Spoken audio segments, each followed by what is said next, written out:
represented.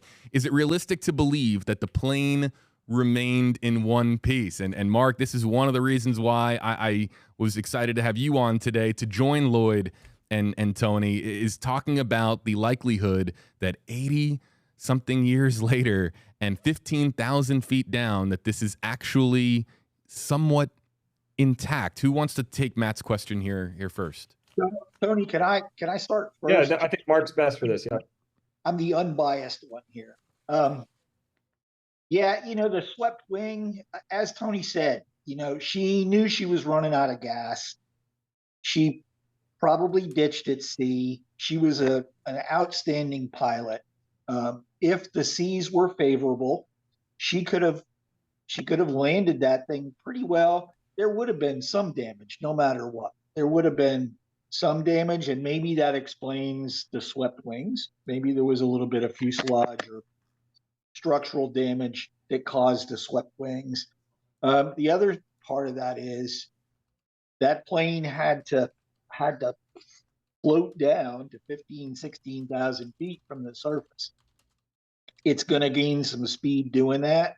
It may have, much like the landing on the surface of the water, it may have had a similar type of landing into the seabed, which, if I'm not mistaken, is fairly flat and soft in that particular area.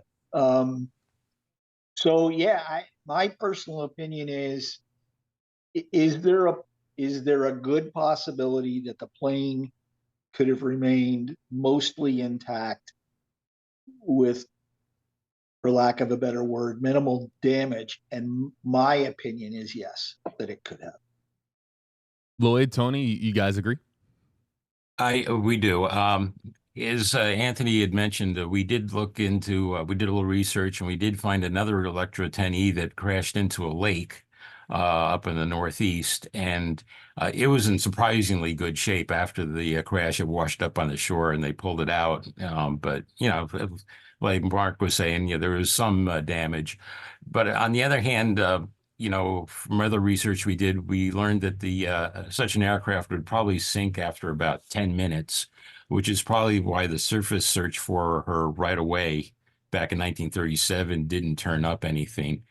And then the last item I wanted to mention was that at that depth, all the oxygen has been squeezed out of the water. It's very cold down there, very dark. It's very stable. And so a piece of aluminum would probably stay fairly recognizable for many, many decades sitting down there. So now we did, go to Kongsberg, and we looked at similar airplanes that they had scanned, and, you can see it, there's images similar to what you're looking on the screen now. So that's another reason we feel very confident.